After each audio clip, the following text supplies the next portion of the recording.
I say he gets an extension. I'll Okay. say he. So we got all three bases covered. Yeah. I think he's going to still be on the fourth year of his rookie deal. You think he's getting the extension. McMullen thinks they're going in another direction. Well, timing as well. I'm going to remember, and I go back to 2018. Remember the timing as well. Jordan Mailata day before the regular season. Josh Sweat in season. Avonte Maddox in season. Dallas Goedert November. He was the last. It's not going to happen by this time either way. But they will be working towards an extension.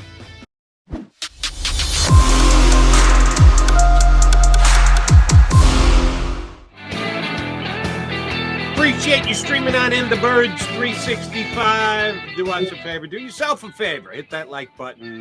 We appreciate your being part of the show. Appreciate all the guys putting in the streamer comments. And we appreciate when guests say, yeah, I'll come on with you two and talk some Eagles football. Jeff Kerr's done just that, as he does whenever we ask. Thank you very much, Mr. Kerr. How's your summer going? Oh, it's going good, Jody. I mean, I already got Eagles fans in an uproar last week over when Norrie said he's going to bring back the Kelly Green uniforms. And I just happened to be watching a 1995 Eagles game. I think they were playing. It was the playoff win over the Lions. And I'm like, wait a minute, where did the black outline go on these jerseys? When did Norrie get rid of them? Well, he got rid of them the first year Ray Rhodes was coach, and that was the last year of the Kelly Green. So when he says 86 to 95 jerseys, well, which one? Because you changed them. Yeah, you spend way too much time looking at friggin' uniforms. You really do, Jeff Kerr. You got to stop that. Get the hell off YouTube. Yeah. Don't be paying attention to the uniforms. Yeah. Pay attention to the play. You want me to get off YouTube? I'm on YouTube. No, I think it was, I bring this up. I think it was Ruben Frank who told you, Jody, 5 minutes after the game is over, I couldn't tell you what they were wearing. Right. That is me to a T. I could not even stink and tell you. People, I say all the time, Jeff, people tweet me during the week, game week. Hey, do you know what the Eagles are wearing? And I hate to be a dick, but I'm like, I don't give a flying, you know what? I don't care what they're wearing, and ultimately, I don't think fans care. If they get beat by 4 touchdowns and they're in Kelly Green, I think they're going to be pretty stinking upset. If they win by 4 touchdowns and they're in Frankfurt Yellow Jackets gear, I think they're going to be fine with it. I really do. 56 points when they wore the Frankfurt Yellow Jackets gear, so they should bring them back. Yeah, they were ugly. But, I think if they brought them back for good and they won the Super Bowl, I think everybody would be 100% fine with it.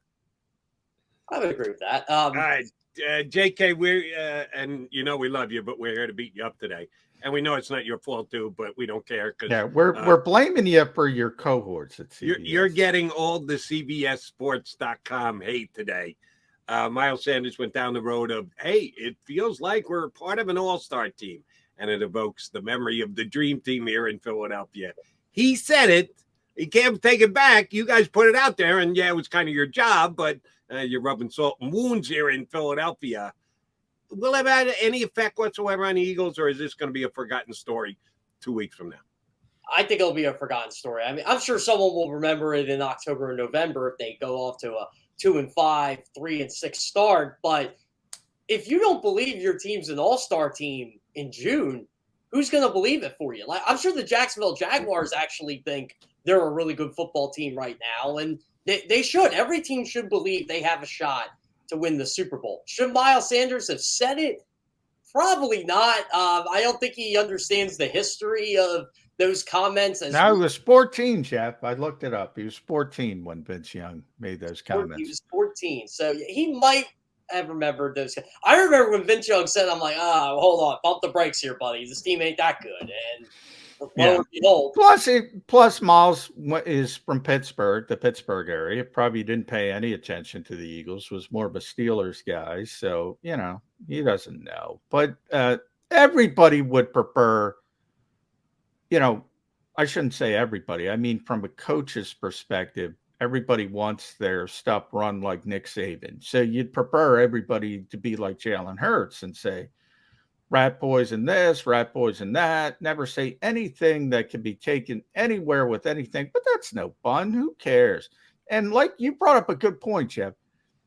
What do you expect, Bob? What would you rather have a guy who's like, oh shucks, I don't know. We're mediocre, the shrinking violet. I don't know. We have all these issues, or we're an all-star team.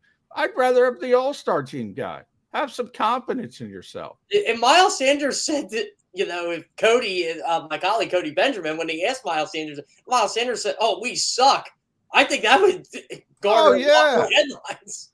That is much worse than we're an all-star team.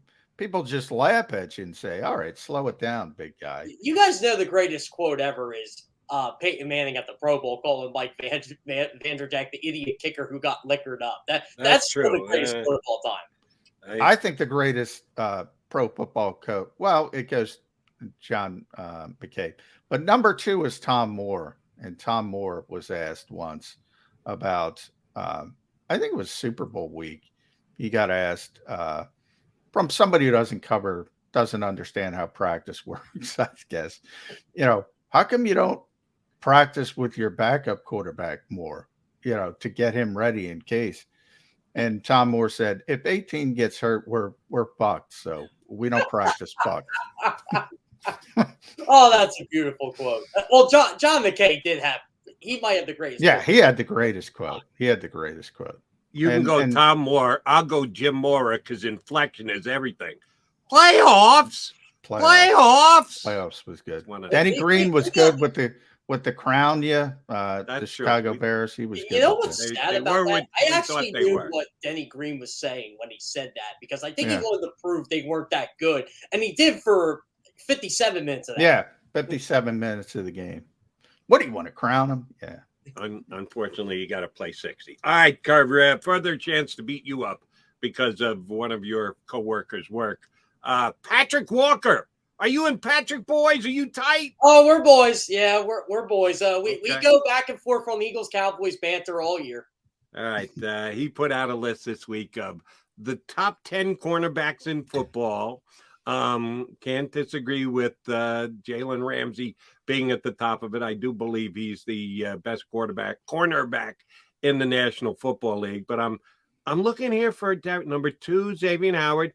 Number 3, J.C. Jack. Number 4, Marshawn Lattimore. Number 5, Trayvon Diggs. Number 6, who's number 6? It's got to be big place like Denzel Washington. Number 7, Kenny Moore of the Colts at number 7. Number 8, Tre'Davious White of the Bills. He's a pretty good player.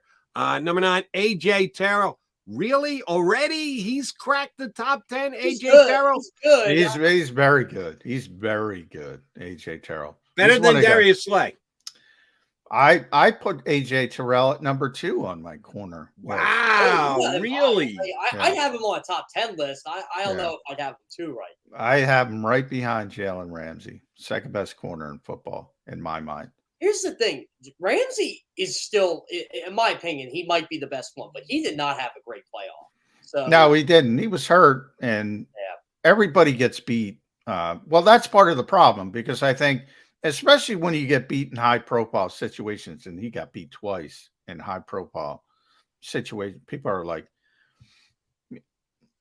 lockdown corners don't exist anymore. You're going to get beat in the NFL. Yeah. You're going to get beat. And no one gets beat like Trayvon Diggs. Yeah.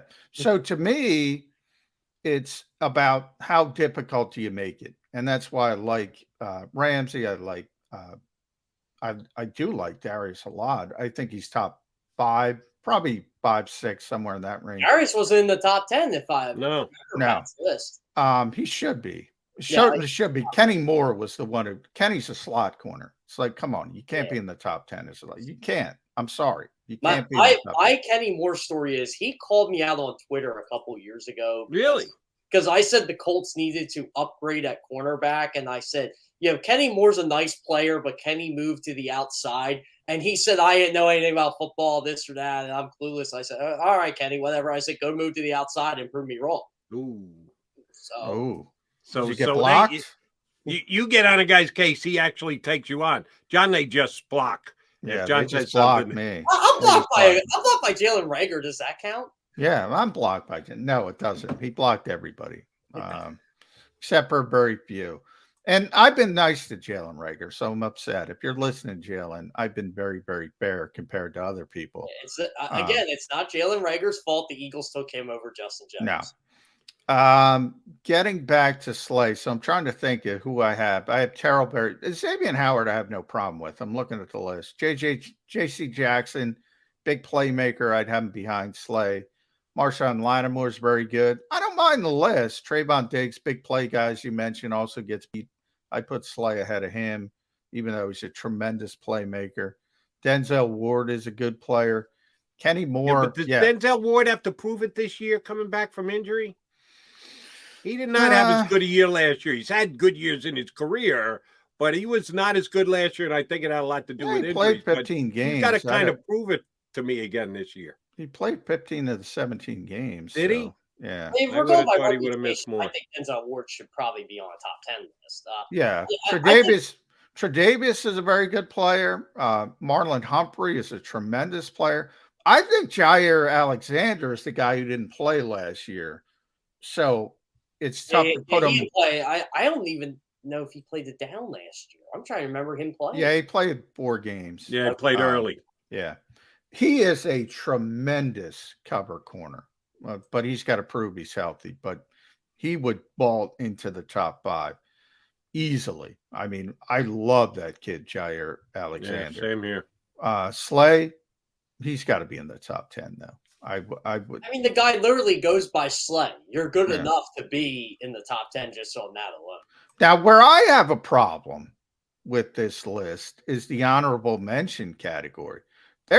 Now, not Derek Darius is in there, but then it's a bunch of reputation guys. Chris Harris, Patrick Peterson. He's not good anymore. He's not even signed right now, I don't think. No, Chris Harris isn't. Byron Jones, William Jackson's pretty good player. Marcus Peters, we all know Marcus. Marcus Peters is really underrated. He's feast or famine. He's going to make a lot of plays, take a lot. He's like Trayvon Diggs, not as. But he can do that with Marlon Humphrey next to him. Yeah. Bradbury's in there. Probably shouldn't be coming off last year, but good player. Gilmore, again, aging, not nearly the player he once was. And Patrick Surtain, who's, he's going to be really great. To me, there's not enough of those Patrick Surtains and too many of the Patrick Petersons of the world. I actually think Surtain's going to be better than Terrell. That's how good I think he is. It's only a matter of time before. I actually put Patrick Surtain. I got Broncos fans all in uproar because I put Patrick Surtain as an underappreciated player on the Broncos. I had to list one in every AFC team. Broncos fans were like, we appreciate him. I'm like, but does everybody around the league do? Yeah, we know you do. But I don't know if some people know who Patrick Surtain is. Well, they know. They should know his dad. But yeah, he's going to be a really, really good player. His dad was on a really good secondary too, with Sam Madison and Brock Marion. And by the way, if Patrick Surtain or J.C. Horn dropped to the Eagles, Devontae Smith wouldn't be here. True. They were taking one of those 2 guys. And Horn was probably ahead of Patrick Surtain, which I think would have been a mistake for the Eagles. J.C. Horn had a really good year last year too before he got hurt. Yeah, he got hurt. He's a good player too, but I think Surtain's a little bit better, a little bit safer too. Maybe that's why. So do I. All right, J.K. need you on the record. John and I have been kicking this around for a while. We got Jimmy Kempski on the record earlier. The Eagles starting quarterback position 9 months from now. The season will unfold. Jalen Hurts will do what he's going to do. So basically, I'm asking you to project and predict what he is going to do as far as the season goes, and then how it's going to play out thereafter. Will this time next year or late April after the draft is come and gone, will the Eagles starting quarterback be Jalen Hurts with a nice fat $100 million contract extension in his back pocket? Jalen Hurts being asked and or told he's going to be playing for the Eagles again as the starting QB on the last and final year of his rookie deal, or someone not named Jalen Hurts, that the Eagles will go out and get the quarterback of the future, either via the draft or a trade for a veteran free agent, sign a free agent, probably not, do a trade for a veteran quarterback. which is the most likely scenario for the Eagles starting quarterback position at the end of April next year? Extension for Hurts, Hurts last year of his contract, somebody other than Hurts. What's So the starting quarterback position going to be? Jalen Hurts' wallet is going to get a lot fatter if he does these three things. The Eagles win the NFC East, the Eagles win the playoff game, and he plays well. And well, I mean like 3,500 yards passing, 700 yards rushing, basically goes mini Josh Allen on us. And, he is the sole reason why the Eagles go from a good team to a Super Bowl contender. He will make any cent he deserves at that point. I think it's going to be in between that and you're the starting quarterback in 2022 or 2023. So I think he will be the starting quarterback for 2023, barring a major catastrophe, which I don't think is going to happen. I think he is a guy that's clearly going to get better every year. I don't think he ever is going to be a Josh Allen or a Patrick Mahomes, but he just reminds me of a guy like he's just going to work and work and work, and he will get in that conversation as a top 10 quarterback down there. All right, so you're in disagreement with John because John's got somebody else coming in here to take over. We're asking you to project. You didn't give me an answer. It's going to be one or the other. Is he getting the extension or is he playing on the last year of his rookie deal? I say he gets an extension. Okay. I'll say he. So we got all three bases covered. Yeah. I think he's going to still be on the fourth year of his rookie deal. You think he's getting the extension. McMullen thinks they're going in another direction. Well, timing as well. I'm going to remember, and I go back to 2018. Remember the timing as well. Jordan Mailata, day before the regular season. Josh Sweat in season. Avonte Maddox in season. Dallas Goedert, November. He was the last. It's not going to happen by this time either way. But they will be working towards an extension if they believe Jalen Hurts is the quarterback. So to me, it's not about when he signs the extension. I think Carson Wentz was in June, if I remember correctly. So quarterbacks tend to be more important for obvious reasons to organizations. They want to get things locked up as quickly as possible. So I think, for an extension, you're probably talking about June. Are you asking me to move the goalpost, John? I'll do just that for you. Because I know opening day of the 2023 season, not a year from now. Yes. Opening day of 2023. You're a stickler, Jody. So I'm trying. I got no problems with that, John. You're right. I'll ask the same question of both of you then. Opening day of 2023, what will be the Eagles' starting quarterback situation? Will it be Jalen Hurts with an extension, Jalen Hurts on the last year of his rookie deal, or someone other than that? I say JK, you first. I say Jalen Hurts. I just think he'll have that extension by now. But by that point, I think they'll say he's the quarterback, much to a lot of the vocal minority's chagrin on Jalen Hurts. But I think he's going to.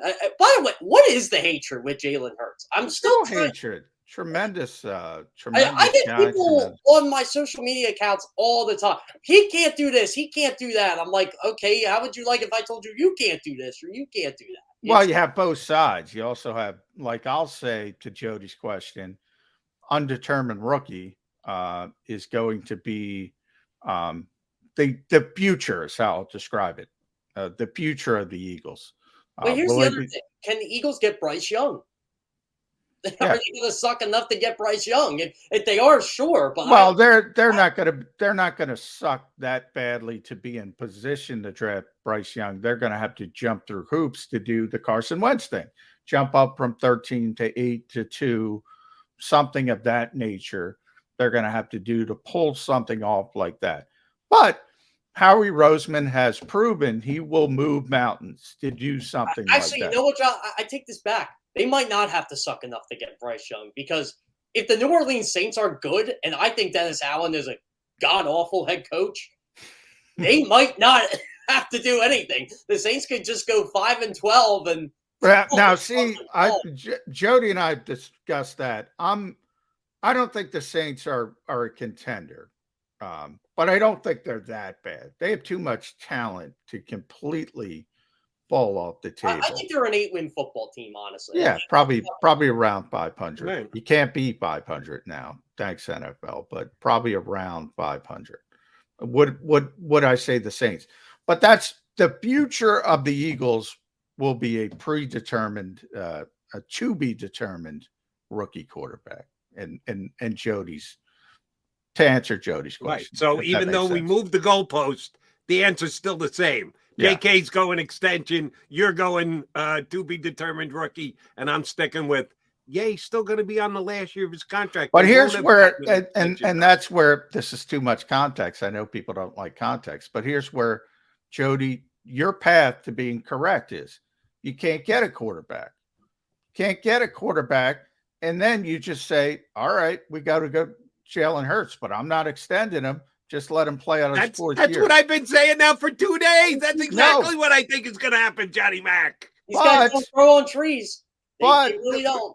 But here's where we differ. That is a decision, Jody. You don't think that's a decision. That is a clear indication from the organization that they are trying to get better at quarterback. They are trying to get a quarterback. They are turning the page on Jalen Hurts. He is a stopgap at that point, a stopgap, an official, put it anyway, trademarked bridge, stopgap, Band-Aid, whatever you want to call it, quarterback. That's where we differ. John, they do definitely want us to forget that they did try to get a Russell Wilson. Oh, yeah. They do want us to forget that. It's like the bad movie. Just, okay, we're going to rewrite it. This is our actor. We got rid of Matthew McConaughey, and we're giving you, I don't know, pick an actor, guys. And John, I understand the point you could try and make, but I'll just say, please tell me the date that someone from the Eagle organization is going to come out and go, yes, we've made a decision. Jalen's not our guy, but he's going to be the quarterback this year anyway. Not happening. So a decision within the Eagles' inner sanctum is one thing. Jimmy, when it actually becomes an action with the team, then I'll give it some credence. All right. Well, I can't get you. I can't force anyone to believe things, but I will point you to what Jimmy said in the first hour when we were talking about, I think, the linebackers. And Jimmy said, oh, I forget if this is on the record or off the record. Oh, who cares? We'll just say it. And he gave you some information that he probably shouldn't have given you. Yeah. But nonetheless, we got stuff off the record, Jody.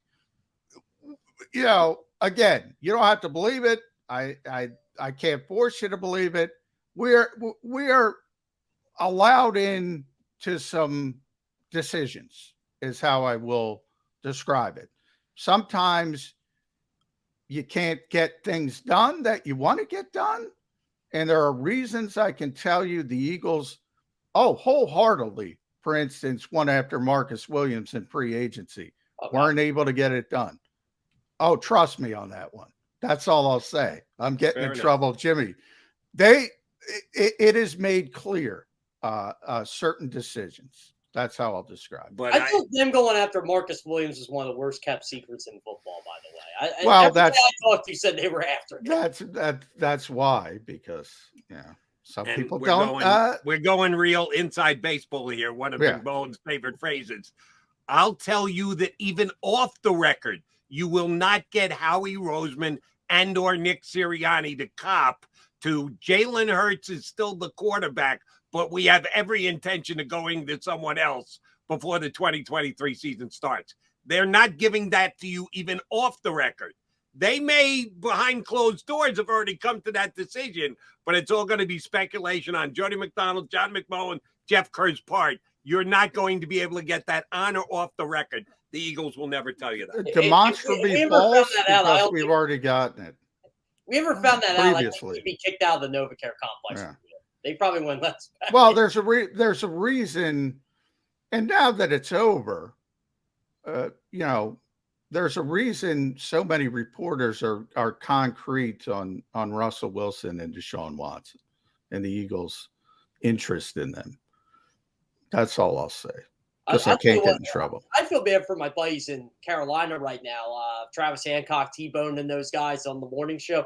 They're getting slammed for the Panthers' interest in Deshaun Watson. And they stated, hey, until we find out all the facts, why not go get this guy? Well, now they know a lot of the facts, and they want to stay away from him. And they're like, well, we're glad we didn't have to deal with this mess. And they're going, oh, you wanted him. And they go, yeah, we did, until we knew everything that was really going on with this guy. And now I'm just glad the Eagles didn't stick their hand in that hornet's nest. Yeah, but I think with Deshaun, I think ultimately it wouldn't have mattered anyway, because I don't think the Eagles would have went near the contract Cleveland gave him. So even if he considered them, even if they were in the finals with, say, Atlanta, and it was a 3-horse race, I don't think they would have went to where Cleveland went with the contract. So I think they would have been saved by that anyway.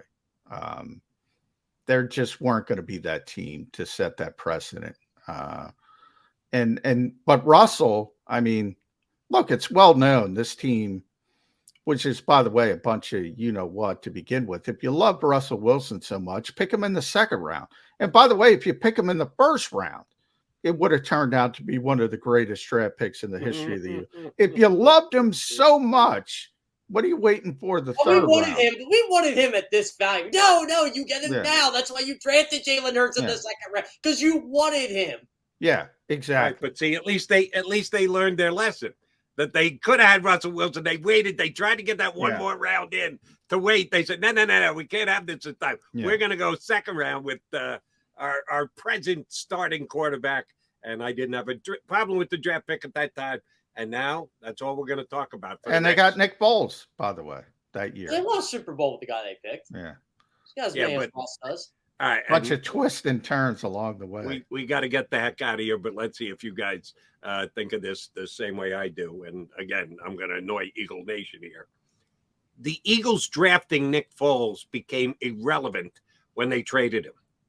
And he was released by another team, and they didn't pick him up as their backup quarterback. That Andy Reid had to rehabilitate his career before the Eagles said, yeah, let's take Nick Foles back. So Nick Foles drafting, the Eagles don't get any credit for, because he won the Super Bowl after being washed out with 2 other teams before he came back here to Philadelphia.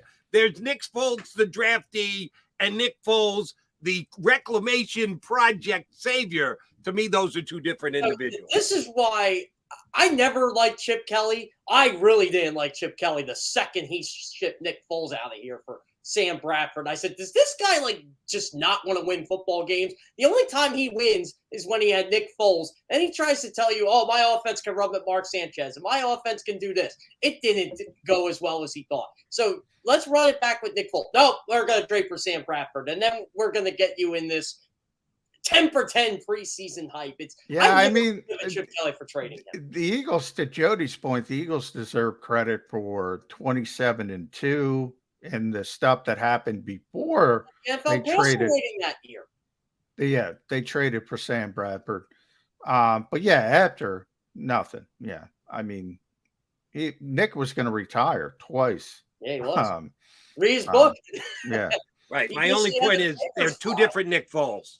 The Nick Foles who was drafted was not the Nick Foles who won the Super Bowl. I know, same name, same guy, same body. When you trade him and he washes out where you traded him and he goes to another team, your ex-coach, Andy Reid, and then you pick him up off the, sorry to use this phrase, but it's accurate, scrap heap, and he comes in and wins the Super Bowl. That's a whole nother Nick Foles.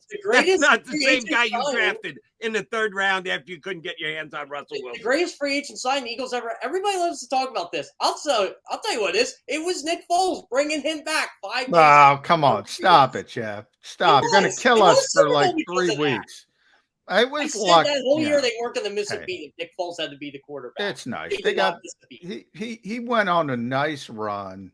Let's not re-legislate. He went on a nice run, and he got hot at the right time.